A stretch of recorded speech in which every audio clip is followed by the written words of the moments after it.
నువ్వు చేస్తున్నా. పరిశుద్ధ గ్రంథంలో పిల్లగా మనలాగా బ్రతికిన వారు కొన్ని వేల మంది జీవితాలు అందులో రాయబడి ఉన్నాయి. ఒక్కొక్కరు చాలా సాక్ష్యం కలిగిన వారు ఉన్నారు, చాలా యుద్ధ శూరులు కూడా ఉన్నారు వారు. హల్లెలూయా. ఈరోజు మనం స్త్రీలలో ఒక స్త్రీ, ఆమె ఎంత ధైర్యవంతురాలో మనం చూడబోతున్నాం. స్త్రీలకు చాలా మంది ఏమంటారు, ధైర్యము లేదు ఉండదంటారు.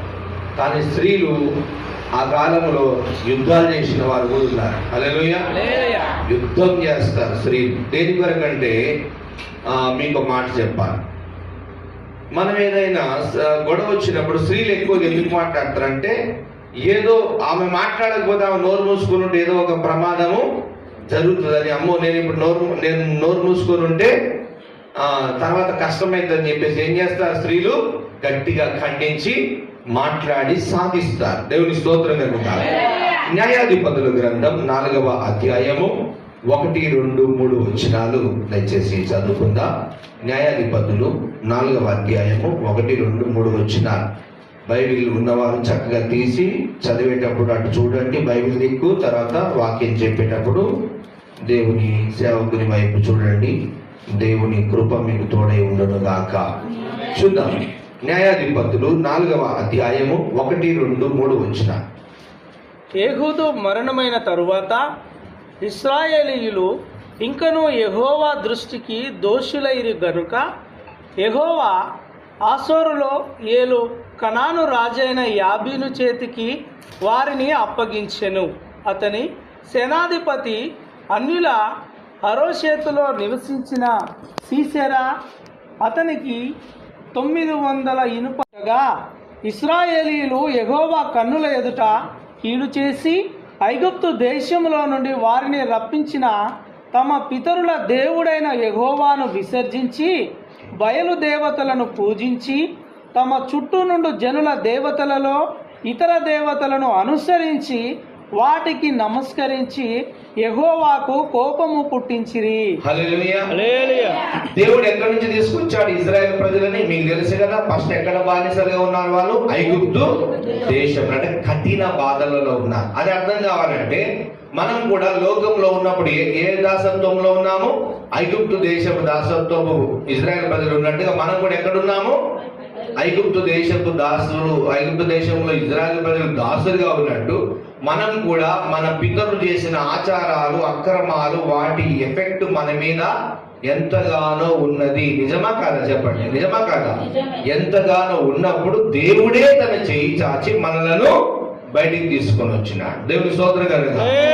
బయటికి తీసుకొని వచ్చినాడు కదా. వచ్చిన తర్వాత ఇజ్రాయెల్ ప్రజలు మరలా ఏం చేస్తా ఉన్నారంటే, వారు ఏం చేశారంటే, వారి ముందున్న ముసలి వారు, ఆ తరం వారు అందరు చనిపోయారు. పాతిపెట్టబడిన తర్వాత వీరు దేవుణ్ణి విసర్జించి దేవతలను ఆరాధించడం మొదలు పెట్టారు.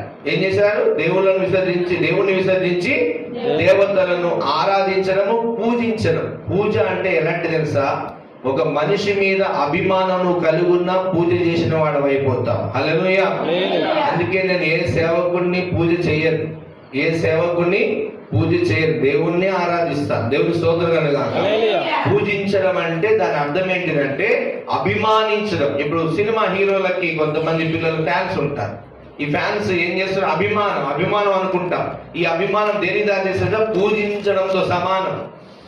సినిమాలు వచ్చిన వాళ్ళు కటౌట్ కడతారు, దండలు వేస్తారు, ఓ పెద్ద పండుగ చేస్తారు, బాంబులు పేలుస్తారు. ఇదంతా దేనికి సాదృశ్యంగా కనబడుతుంది? పూజించడంతో సాదృశ్యం కనబడుతుంది. కనుక ఎక్కువ మనుషుల మీద అభిమానాలు పెట్టుకుంటే పూజ చేసిన ప్రమాదం అవుతుంది. జాగ్రత్త. దేవుని స్తోత్రం కనుక. చూడండి ఏం చేశారు వీళ్ళు. మళ్ళీ చదువుదాం 10వ వచనం నుంచి 10, 11, 12. ఏం చేసి పాడైపోతా ఉన్నారు? ఆ తరము వారందరూ తమ పితరుల యొద్దకు చేర్చబడిరి.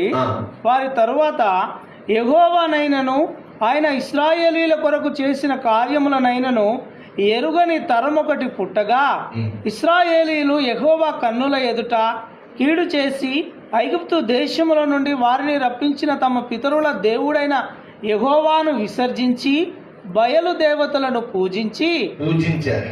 ఏం చేశారంట? నిజంగా నువ్వు ఒక మనిషి మీద అభిమానం అని ఇంకో మాట చెప్తాను. కొన్నిసార్లు కులాలలో కూడా కొంతమంది పెద్ద మనుషులను బాగా గౌరవిస్తూ ఉంటారు. గ్రహించారా? పెద్ద మనిషి అతని కంటే తెలివి ఎక్కువ ఉన్న వాళ్ళు కూడా అతని ముందు పోయి కూర్చుంటారు. కూర్చొని ఆ పెద్ద మనిషి ఏది చెప్తే అదే అని అభిమానం ఎక్కువైతుంది. ఉండొచ్చు అతను దేవుడికి వ్యతిరేకంగా చెప్పాడు, ప్రమాణం కాదా? ఇప్పుడు కుల పెద్ద ఉన్నాడు, ప్రతి జాతికి ఒక కుల పెద్ద మనుషులు ఉంటారు. వాళ్ళని కూడా మనం ఏం చేస్తుంటాం? అభిమానిస్తుంటాం. ఏదో తను ఇచ్చే ఆలోచన తీసుకోవాలి. తర్వాత ఎవరి మీద ఆధారపడాలి? మనుషుడు దేవుని మీద ఆధారపడాలి. ఎవరి మీద ఆధారపడాలి? కానీ దేవుని మీద ఆధారపడకుండా ఆ కులంలో వేసిన ఆ కట్టుబాటు లేకపోతే ఆ పెద్ద మనిషి చేసిన మాటకే అందరు తల వంచి శిరస తల వంచి పెద్ద మనిషి అంటే చెప్పితే అలాగే అంటారు.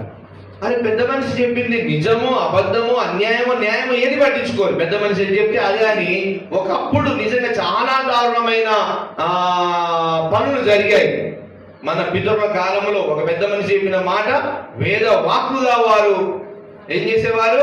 ఇది చేసేవారు. ఆ పెద్ద మనిషిని ఒక దేవుని లాగా పూజిస్తూ ఉండేవారు. ఎవరిని పూజించాలి చెప్పండి? ఎవరిని పూజించాలి? ఎవరిని ఆరాధించాలి? ఎవరి మాట వినాలి? ఎవరికి మొరపెట్టాలి? ఎవరి దగ్గర మనం జవాబు పొందుకోవాలి? మనుషుల దగ్గర మనుషులను ఆరాధించి మనుషులను పూజిస్తే ఎంత ప్రమాదం. దేవుని స్థానంలో వేరే దేవతలను గాని దేవుళ్ళని గాని మనుషులను గాని పెట్టి మనం పూజిస్తే దేవుడు వెంటనే శత్రువుగా అప్పగిస్తాడు. దేవుని స్తోత్రం కనుక చూద్దాం అలాగే. తమ చుట్టూ నుండి జనుల దేవతలలో ఇతర దేవతలను అనుసరించి వాటికి నమస్కరించి యెహోవాకు కోపము పుట్టించిరి. వారు యెహోవాను విసర్జించి బయలును అస్తారోతును పూజించిరి. కాబట్టి యెహోవా కోపాగ్ని ఇశ్రాయేలీయుల మీద మండెను. ఆయన దోచుకొని వారి చేతికి వారిని అప్పగించెను. ఏం చేసినాడు దేవుడు? నువ్వు దేవునికి కరెక్ట్ గా ఇజ్రాయేలు ప్రజలు దేవుని సన్నిధిలో ఉండి కూడా ఇష్టం వచ్చినట్టు చేస్తా ఉంటే దేవుడు ఏం చేసినాడంటే అనేక సార్లు శత్రువుగా అప్పగిస్తా ఉన్నాడు. ఏం చేస్తున్నాడు? శత్రువుగా అప్పగిస్తున్నాడు. నువ్వు కూడా ఇప్పుడు శత్రు చేతిలో పడిపోయినప్పుడు ఒకటే గుర్తుపెట్టుకోవాలి, దేవునికి ఏదో విరోధమైంది చేశాను. వెంటనే ఎవరి దగ్గర పశ్చాత్తాపడాలి? దేవుని దగ్గర పశ్చాత్తాపడాలి. ఎవరు అప్పగించినారు శత్రువుకి? దేవుడే అప్పగించేస్తారు. కనానీయులు, హిత్తీలు, పెరిజ్జీయులు, హివ్వీలకి, శత్రు దేశాలకి ఇజ్రాయేలు ప్రజలను అప్పగించి అనేక ఇబ్బందులు పెట్టినాడు దేవుడు. చాలా మంది అనుకుంటారు ఇజ్రాయేలు ప్రజలను దేవుడు ఎందుకు అప్పగించినాడు? ఏం చేస్తున్నారు వాళ్ళు? దేవుని విసర్జించి వేరే బయలు దేవతలను, అష్టారో దేవతలను పిల్లరా వారి పితరుల కంటే ఘోరమైన పాపం చేశారంట మీరు. హల్లెలూయా, హల్లెలూయా.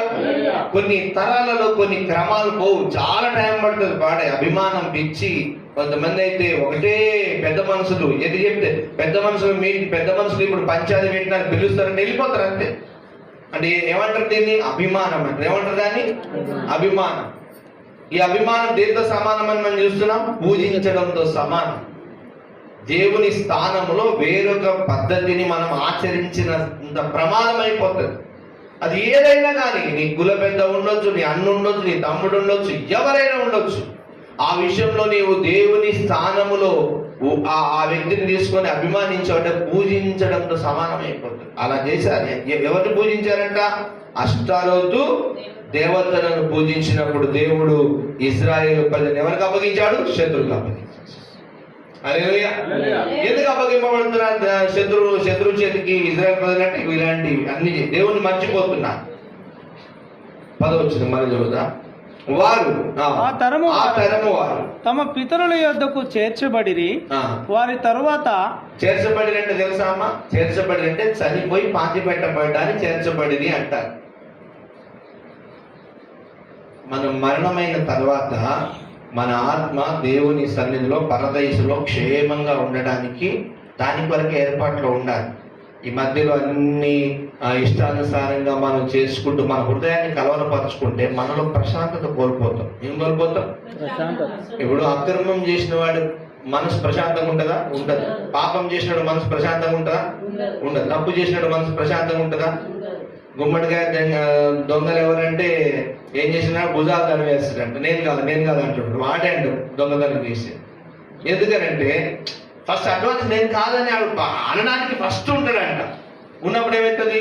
గుమ్మడికాయ ఎవరు దొంగతనం చేసిందని టీచర్ అడిగితే నేను కాదు అంటాడంట. ఎందుకంటే అతను తప్పించుకోవడానికి ఫస్ట్ అతను అంటాడు, ఆ టీచర్ కూడా నువ్వే దొంగతనం చేసినావు అంటాడు. మన హృదయంలో పరిశుద్ధత ఎక్కువగా స్థాపించుకోవాలి. ఎప్పుడు కన్ఫ్యూజ్ అయిపోయి ఎప్పుడు ఆందోళనతో ఉండకూడదు. యేసుప్రభు వారు 14వ యోహాను సువార్త 14 అంటారు, మీ హృదయములను కలువరపడనీయకుడి. ఫస్ట్ హృదయాన్ని ఏం చేయొద్దు? ఈ హృదయంలో దేవుణ్ణి కాక వేరే ఎవరిని కూడా మనము నేను మీకు తెలుసా, అందుకే నేను ప్రజల దగ్గర ఎక్కడ కూడా కొనియాడబడను. ఎందుకంటే దేవుని స్థానంలో మనం ఉండకూడదు. దేవుడు దేవుడే, మేము ఉపదేశకులు. దేవుని స్తోత్రం హల్లెలూయా. అయితే ప్రియులారా, దేవుడు ఎందుకు శత్రువు దేశాన్ని శత్రువుల చేతికి అప్పగిస్తున్నాడు అన్న మాట గమనించాం కదా. ఇజ్రాయేల్ ప్రజలు ఏం చేస్తున్నారు? ఆ తరము వారి చదవండి. ఆ తరము వారందరూ తమ పితరుల యొద్దకు చేర్చబడిరి. వారి తరువాత యెహోవానైనను ఆయన ఇశ్రాయేలీయుల కొరకు చేసిన కార్యములైనను ఎరుగని తరం ఒకటి పుట్టగా. చూడండి, దేవుని కార్యాలు తర్వాత ఏముంది అక్కడ? యెహోవానైనను దేవునినైనను ఆయన చేసిన కార్యములు, ఆయన ఇశ్రాయేలులకు చేసిన కార్యములైనను ఎరుగని ప్రజలంట. మీ పిల్లలు పుడతారు, మీ పిల్లలు పుట్టిన పిల్లలు ఉంటారు కదా, వాళ్ళకి యేసు ప్రభువును పరిచయం చేయకపోతే వాళ్ళు దేవుని ఎరగరు, దేవుని కార్యాలు వారికి గుర్తుండవు. అందుకే ఇజ్రాయేల్ ప్రజలు ఏం చేసేవారు తెలుసా? పిల్లలు పడుకునేటప్పుడల్లా అరే మన దేవుడు యెహోవా ఆయన సర్వాధికారి అని చిన్న పిల్లలకు బాగా చెప్తున్నారు. మైండ్లో పడిపోయేది వాళ్ళకి దేవుని మాట చెప్తుండేవారు ఇజ్రాయేల్ ప్రజలు. నువ్వు కూడా తల్లిగా ఆ పిల్లలకు చెప్తా ఉండాలి, మన దేవుడు యేసయ్య, ఎప్పుడు మర్చిపోకూడదు నువ్వు అని చెప్పి ఏం చేయాలి? దేవుని గురించి నువ్వు ఎప్పుడు వాళ్ళకి ఎప్పుడు గుర్తు చేయాలి? అన్నం తినేటప్పుడు వాళ్ళకి చెప్తుండాలి, నిద్రపోయేటప్పుడు వాళ్ళకి చెప్తున్నారు. ఇజ్రాయేల్ ప్రజలు అలాగే చెప్తుండేవారు, అలాగే వారికి గుర్తుండేది. కానీ ఒక తరం వచ్చేసింది. ఏ తరం ఇది? యెహోవానైనను ఆయన ఇజ్రాయేలుకు చేసిన కార్యములైనను ఎరుగని తరం. హల్లెలూయా. యెహోవాని వాళ్ళు ఎరగలేదు. తర్వాత దేవుడు ఇజ్రాయేల్ ప్రజలకు వారి పితరులకు చేసిన కార్యాన్ని కూడా వారు ఎరగక ఇష్టం వచ్చినట్టు దేవతలను పెట్టుకొని ఆరాధిస్తున్నారు. నిజమే, కొంతమంది క్రైస్తవ కుటుంబాల్లో తల్లి తండ్రి బాగా భక్తి కలిగి ఉంటారు. కుమారుడు పోయి ఏదేదో దేవతా గుళ్ళ దగ్గర వెళ్ళి ఆరాధిస్తుంటాడు. ఎందుకు జరుగుతుందంటే వాడు దేవుని కార్యం ఎరగలేదు కాబట్టి వాడు దారి తప్పే ప్రమాదం ఉంటుంది. అంటే అతను చిన్నప్పటి నుంచి ఎవరి ఆధీనంలో ఉంటాడు? తల్లి ఆధీనంలో ఉంటాడు. ఎవరి ఆధీనంలో ఉంటాడు? ఇప్పుడు మీరు తల్లిగా తండ్రిగా మీరు బాధ్యతలు చేయకపోతే వాడు దేవతలకు ఆరాధించడం మొదలు పెడతాడు, ప్రజలను పూజించడం మొదలు పెడతాడు. మనం దేవతలను ఆరాధించి ప్రజలను పూజించి వేరే దేవతను పూజిస్తే శత్రు చేతికి అప్పగించబడతాం. మనం దేవుణ్ణి ఆరాధించాలి. హల్లెలూయా. అదే 2వ అధ్యాయం 16, 17, 18 వచ్చినారు. అదే 2వ అధ్యాయం న్యాయాధిపతులు. ఆ కాలమున యెహోవా వారి కొరకు న్యాయాధిపతులను పుట్టించెను. వీరు దోచుకొని వారి చేతిలో నుండి ఇశ్రాయేలీయులను రక్షించిరి. అయితే వారు ఇంకా న్యాయాధిపతుల మాట వినక తమ పితరులు యెహోవా ఆజ్ఞలను అనుసరించి నడిచిన మార్గం నుండి త్వరగా తొలగిపోయి ఇతర దేవతలతో వ్యభిచరించి వాటికి నమస్కరించిరి. తమ పితరులు ఆ ఆజ్ఞలను అనుసరించినట్లు వారు నడవకపోయిరి. తమ శత్రువులు తమ్మును బాధింపగా వారు విడిచిన నిట్టూర్పులు యెహోవా విని సంతాపపడి వారి కొరకు న్యాయాధిపతులను పుట్టించి ఆయా న్యాయాధిపతులకు తోడైయుండి వారి దినములన్నిటను వారి శత్రువుల చేతులలో నుండి ఇశ్రాయేలీయులను రక్షించెను. గమనించారా? దేవుడు విడిచిపెట్టడు, నిన్ను రక్షిస్తాడు, కానీ శ్రమలకు గురైపోతావు మధ్యలో, శత్రువుకు అప్పగింపబడతావు మధ్యలో. ఏం చేస్తున్నారు వారు?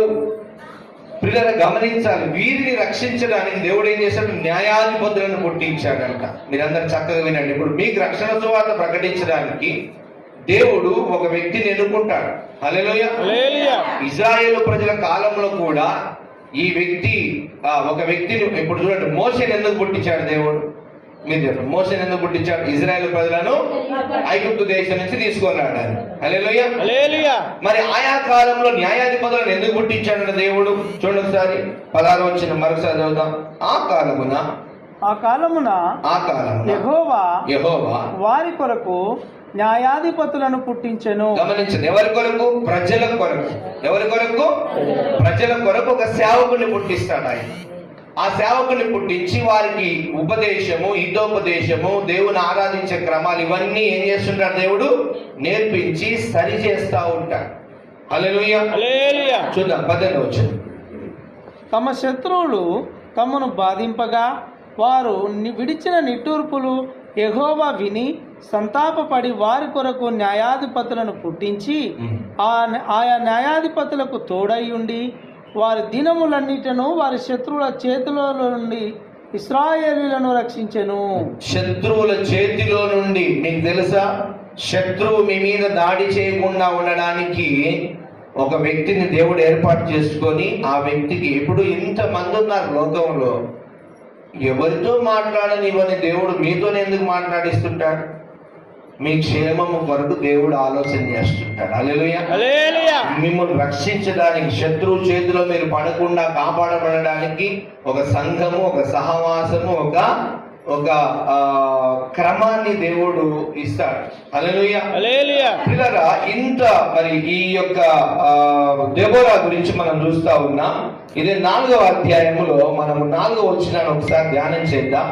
4వ అధ్యాయం 4వ వచనాన్ని ఒక్కసారి, లేకపోతే 5వ అధ్యాయం 7, 8, 9 వచనాలు నుండి ఈ దెబోరా ఇజ్రాయేలు ప్రజల పక్షముగా ఆమె యుద్ధం చేసి అనేక విధాలుగా ఇజ్రాయేల్ ప్రజలను రక్షించింది.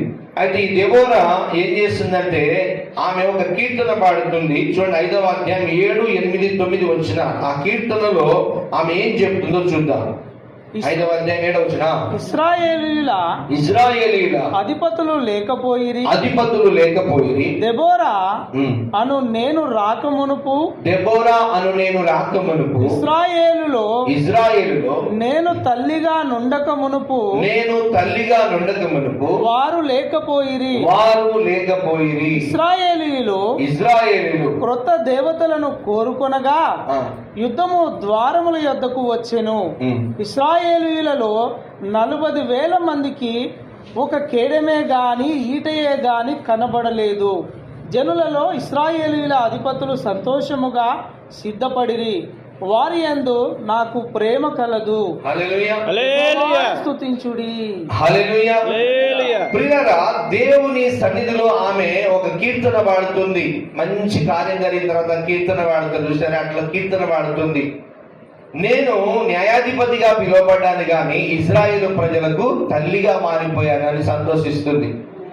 ఇజ్రాయేలు ప్రజల మీద వచ్చిన శత్రు దాడులన్నింటినీ ఆమె కాలములో ఆమె యుద్ధం చేసి శత్రువుని హతం చేసింది దెబోరా. దేవుని స్తోత్రం కనుక దెబోరా చెప్తున్నది. ఫస్ట్ ఆమె ఎలా ఏర్పాటు చేయబడింది? ఒక న్యాయాధిపతిగా, ఒక ప్రవక్తిగా ఆమె ఏర్పాటు చేయబడింది. కానీ ఇక్కడ ఏం చూస్తున్నాం మనము? ఆమె ఏమంటుంది? నేను ఇజ్రాయేల్ ప్రజలకు తల్లిగా మారిపోయానంటుంది. హల్లెలూయా. తల్లి బాధ్యత ఎలా తీసుకుంటా చెప్పండి? అన్ని విధాలుగా కూతురు విషయంలో బాధ్యత తీసుకుంటది, అన్ని విధాలుగా కొడుకు విషయంలో బాధ్యతలు తీసుకుంటది. అవునా కాదా? తల్లి చేసే బాధ్యత ఏంటిది? ప్రతిదీ, అది ఏదైనా కానీ తల్లి భరిస్తుంది. అలాగే దెబోరా ఇజ్రాయేల్ ప్రజలకి ఒక తల్లిగా మారిపోయాను నేనని చెప్తా ఉంది. ఫస్ట్ ఆమె ఎలా ఏర్పాటు చేయబడ్డ దేవుని సన్నిధిలో? ప్రవక్తిగా. ఫస్ట్ ఎలా? ప్రవక్తిగా, న్యాయాధిపతిగా దేవుడు నిలబెట్టాడని గ్రహించిన దెబోరా, సమయం లేదు, మనకు సమయం షార్ట్ పీరియడ్ ఉంది కాబట్టి చెప్తున్నాను, ఆ న్యాయాధిపతిగా ఏర్పాటు చేయబడ్డ దెబోరా ఇజ్రాయేలు ప్రజల మీద వస్తున్న శత్రు క్రియలన్నిటిని లయపరచడానికి, యుద్ధం చేయడానికి దిగింది. కొన్ని వేల మందిని హతం చేసే కార్యంలో ఉన్నది. తర్వాత ఆమె సంతోషంగా కీర్తన పాడుతూ అంటున్నది 7వ వచనంలో. మరొకసారి చూద్దాం. 7వ వచనంలో ఆమె ఏమంటుంది చూడండి ఒకసారి. ఇశ్రాయేలీయుల అధిపతులు లేకపోయి, ఇజ్రాయేలు ప్రజలు ఉన్నారు కానీ వారికి అధిపతులు లేరు, వారికి ఒక న్యాయాధిపతి లేడు. ఆ కాలంలో దెబోరా అనే స్త్రీ కంకణం కట్టుకొని దేవుని సన్నిధిలో నిలబడి దేవుని దగ్గర ఆలోచన తీసుకొని ఏం చేస్తుంది? ఇజ్రాయేల్ ప్రజలు ఎలా కాపాడాలో ఆలోచన చేస్తుంది. యుద్ధం చేయడానికి కూడా ఆమె సిద్ధమైపోయింది. ఏమనంటుంది? ఇశ్రాయేలీయుల అధిపతులు లేకపోయిరి దెబోరా అను నేను రాకమునుపు ఇశ్రాయేలులో నేను తల్లిగా నుండక మునుపు వారు లేకపోయిరి. ఏమంటున్నామే? ఇజ్రాయేలు ప్రజలకు నేను తల్లిగా మారిపోయాను. ప్రియ తల్లి, చెల్లి, తమ్ముడు, నీవు తీసుకున్న నిర్ణయం ఈరోజు అంటే దేవుడు పిలిచినాడు ఒక విశ్వాసిగా, ఒక కుటుంబంగా పిలిచినాడు. కానీ రానున్న కాలంలో నీ ద్వారా కొన్ని వందల మందికి ఒక ఆత్మీయ తండ్రిగా మారొచ్చు, నీవు ఆత్మీయ తల్లిగా మారొచ్చు. అది గుర్తు పెట్టుకొని మరి జాగ్రత్తగా మనం ముందుకు వెళ్తా ఉండాలి. స్థిరమైన ఆలోచనలు చేసుకొని చాలా జాగ్రత్తగా మనం ముందుకు వెళ్ళాల్సి ఉంటుంది. ఎక్కడైనా మన ఫంక్షన్లకు ఎక్కడైనా పోయినప్పుడు అక్కడ ఈ పిల్లలు ఎక్కడ కూర్చుంటారు, అక్కడ కూర్చుంటున్నప్పుడు ఏమంటారు? ఒక దగ్గర కూర్చోలేవారా, ఎందుకు స్థిరంగా ఉండలేవని అంటుంటాం. ఎందుకంటే ఒక చోట స్థిరంగా ఉండడానికి వారు మనసు పెట్టరు కాబట్టి పిల్లలను అటు ఇటు తిరుగుతూ ఉంటారు. అటు ఇటు అనే పదం వచ్చేవారని చెప్తాను. అటు ఇటు పోతే చాలా ప్రమాదం. స్థిరముగా ఎటు చూడక ఒకే వైపు చూడాలి. ఎవరి వైపు చూడాలి? యేసు వైపు చూడాలి. ఎటు అభిమానాలు పెట్టుకోదు, యేసు వైపే చూడాలి. దేవుని స్తోత్రం కనుక ఏం చేశారంట వాళ్ళు? చూద్దాం మరోసారి. ఎన్నో వచ్చింది చూద్దాం. ఇశ్రాయేలీయులు క్రొత్త దేవతలను కోరుకొనగా దేవతలను ఏం చేశారంట? కోరుకున్నారు. ఇజ్రాయేల్ ప్రజలు వాగ్దానం ఉన్నది, అంతా దేవుడు కాపాడుతున్నాడు. మళ్ళా కొత్త దేవతలు, కొత్త పద్ధతులు, కొత్త విధానాలు ఏం చేస్తాడు దేవుడు? శత్రువుకు అప్పగిస్తాడు. మనం ఇష్టం వచ్చినట్టు ఆలోచన చేస్తే దేవుడు ఏం చేస్తాడు? శత్రువుకు అప్పగిస్తాడు. ఇజ్రాయేల్ ప్రజలు అదే చేస్తా ఉన్నారు. వాగ్దానం ఉంది వాళ్ళకి, కానీ ఏం చేస్తున్నారు? కొత్త ఆలోచనలు, కొత్త పద్ధతులు, కొత్త దేవతలను పిలుస్తూ ఉంటారు, ఆరాధిస్తూ ఉంటారు. నిజంగా కొన్ని రోజులు ఒక దేవతను ఆరాధిస్తారు, కొంతమంది జనాలు ఇంకొన్ని రోజులు ఇంకో దేవతను ఆరాధిస్తారు. కొన్ని రోజులు ఒక వైపు వెళ్తారు, కొన్ని రోజులు ఇటు వెళ్తుంటారు. అలా వెళితే దేవుడు ఏం చేస్తాడు? ఇజ్రాయేలీయులు క్రొత్త దేవతలను కోరుకొనగా యుద్ధము ద్వారముల యొద్దకు వచ్చెను. యుద్ధం ఎక్కడికి వచ్చిందంట? ద్వారముల. చెప్పండి. అభిమానం, పూజ, వేరే దేవతలు, కొత్త పద్ధతులు చేస్తే శోధనలు వచ్చేస్తాయి. నేనైనా నువ్వైనా ఎవరైనా దేవుని క్రమమే. దేవుని స్తోత్రం. స్థిరముగా ఒక చోట నిలబడి కొన్ని ఏళ్లు కూర్చొని దేవుని వర్తమానం వినేవాళ్ళు దీవించబడతారు. నేను ప్రత్యక్షంగా సాక్ష్యం ఇస్తాను. హోసన్నా మందిరంలో స్థిరముగా ఉన్నవారు బహుగా దీవించబడ్డారు. హల్లెలూయా. స్థిరముగా దేవుడు అక్కడ పిలిచినప్పుడు స్థిరముగా వారు ఉన్నవారు దీవించబడ్డారు. ఒక చోట కూర్చొని వింటా ఉండాలి. ఈ రోజు ఒక వాక్యం, రేపు ఒక వాక్యం, ఎల్లుండి ఒక వాక్యం. చూడండి, ఈరోజు దెబోరా గురించి. దెబోరా ఎలా పిలువబడింది? ఫస్ట్ ప్రవక్తిగా, న్యాయాధిపతిగా ఏర్పాటు చేయబడిన దెబోరా లాస్ట్ ఏమనుకుంటున్నామే? ఇజ్రాయేలు ప్రజలు తల్లిగా నన్ను దేవుడు చేశాడు. ఎందుకు? ఇజ్రాయేలు ప్రజలు రక్షించడానికి ఆమె యుద్ధం చేసింది. ఇజ్రాయేల్ ప్రజలు రక్షించడానికి ఆమె ఆలోచన చేసి, తెగించి, సాహసించి, ధైర్యంగా నిలబడింది. నిన్ను దేవుడు ఎందుకు పిలుచుకున్నాడు నువ్వు గ్రహించకుండా ఇష్టం వచ్చినట్టు అటు ఇటు కొత్త ఆలోచనలు, కొత్త పద్ధతులు ఆలోచన చేస్తే దేవతను ఆరాధించినంత పని అయిపోతుంది. దేవుడు నేను ఎందుకు పిలిచినాడు, దేవుడు ఎలా నేను ఏర్పాటు చేసుకున్నాడు, అవన్నీ గ్రహించాలి. నువ్వు ఒక తల్లిగా మారాల్సి ఉంటది రానున్న కాలములో. దేవుని స్తోత్రం కలుగాక. బాధ్యతలన్నీ చూసినప్పుడు తల్లిగా దేవుడు మారుస్తాడు నిన్ను. దేవుని స్తోత్రం కలుగాక. 4వ అధ్యాయం 4వ వచనం చూసుకొని ముగించుతాం. 4వ అధ్యాయం 4వ వచనం. మొదట ఎలా పిలువబడింది? న్యాయాధిపతిగా ఎలా పిలువబడింది? ఆ కాలమున లబ్బిదోతునకు భార్య అయిన దెబోరా అను ప్రవక్తి ఇశ్రాయేలీయులకు న్యాయాధిపతినిగా ఉండెను. ఇజ్రాయేలు ఇజ్రాయేలీయులకు న్యాయాధిపతిగా. ఎవరమ్మా ఈమె? దెబోరా అనే స్త్రీ. ఎవరికి న్యాయాధిపతిగా ఉంది? ప్రవక్తి. తెగించాలి, సాహసించాలి. ఈరోజు మందిరంలో ఒక సాక్ష్యం చెప్తున్నాను. నాకు తెలిసిన చెల్లి దెబోరా అని ఉంది. తన జీవితంలో కొన్ని విషాద సన్నివేశాలు జరిగినప్పుడు తెగించి సాహసించి తన జీవితం గురించి ఆలోచించి ఈ రోజు చక్కగా పిల్లలతో ఉంది. చప్పలు కొట్టి ప్రభుత్వపరచండి. హల్లెలూయా. అందరూ తిక్కలు అనుకున్నారు. ఈ రోజు కొడుకును గాని భర్తతో సంసారం చేసి సంతోషంగా ఉంది. ఎన్నో గ్రామాలు, ఎన్నో బాధలు పడింది, ఎన్నో కష్టాలు పడింది ఆ బిడ్డ. చివరికి తెగించి సాహసించి నాకు ఒక జోడు కావాలని వెతికి ఎవరైతే కరెక్ట్ అని ఆలోచన చేసుకొని వివాహం చేసుకొని అతనితో సంసారం చేసి కొడుకుని కానీ కష్టాలు పడి నిలబడి దేవుని స్తోత్రం కనుక ఈ దెబోరా కూడా అలాగే సాహసించి ఈ దెబోరా కూడా ఇజ్రాయేలు ప్రజలకు ఒక న్యాయాధిపతిగా ఒక ప్రవక్తిగా నిలబడిన ఆమె వెంటనే ఇజ్రాయేలు ప్రజల క్షేమము కొరకు ఆలోచించడం మొదలు పెట్టింది. చూస్తూ ఉండగా ఇజ్రాయేలు ప్రజల మీదకి ఎవరు వస్తున్నారు? శత్రువు దాడి చేయడానికి వస్తున్నప్పుడు వెంటనే శత్రు దేశాల మీద యుద్ధానికి దింపింది. ప్రజలను యుద్ధంలో జయం పొందుకుని కీర్తన వాడుతుంది. ఏమంటుంది? ఇజ్రాయేలుకు తల్లిగా చేసిన దేవునికి స్తోత్రం అంటుంది. హల్లెలూయా. ఒకసారి ప్రియులారా ముగిస్తా ఉన్నాను. 5వ అధ్యాయం 7వ వచనంలో మనం మరొకసారి చూసుకున్న 5వ అధ్యాయం 7వ వచనము, ఇజ్రాయేలు ప్రజలకు నన్ను తల్లిగా చేశాడు దేవుడు అని సంతోషిస్తా ఉంది. కాలం పడుతుంది. రాగానే ఆశీర్వాదం, రాగానే దీవెన. ఏమి ఇస్తాడు? ఇస్తే నువ్వు తట్టుకో. దేవుడిని పోగొట్టుకుంటావు. దేవుని దగ్గర నుంచి పోగొట్టుకుంటావేమో.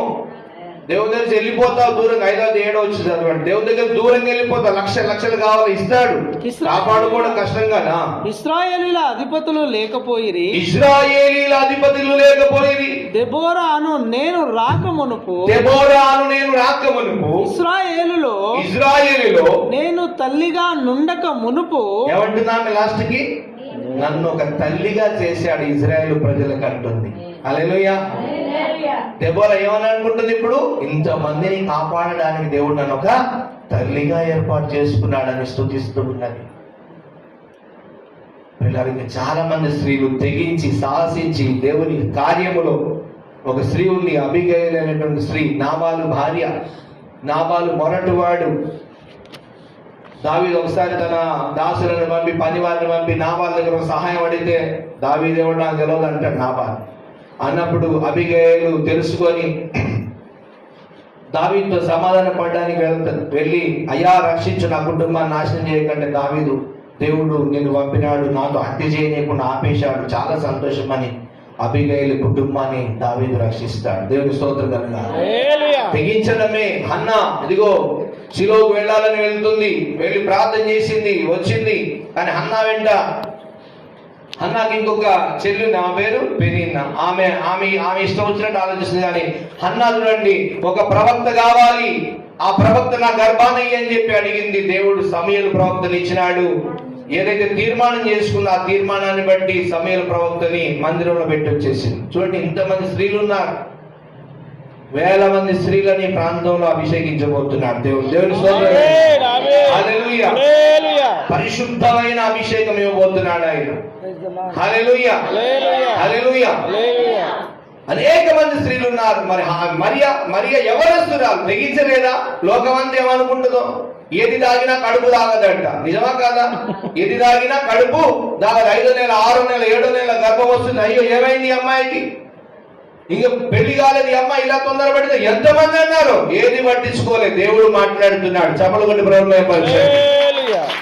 యేసు ప్రభు పుట్టేంత వరకు ఆమె ఎన్ని జాగ్రత్తలు తీసుకుంది సార్. స్త్రీలారా, మీరు కూడా మీ కుటుంబం గురించి, మీ పిల్లల గురించి, మీ బాధ్యతల గురించి, మరి ముఖ్యంగా మీ ఆత్మల గురించి రాత్రింబవళ్ళు ఆలోచన చేసి ధైర్యంతో దేవుని దగ్గర కూర్చొని ప్రార్థన చేయాలి. దేవుడు ధైర్యపరుస్తాడు. హల్లెలూయా. ఏ వ్యక్తులను పూజించకూడదు, ఏ మనుషులను పూజించకూడదు, ఏ దేవత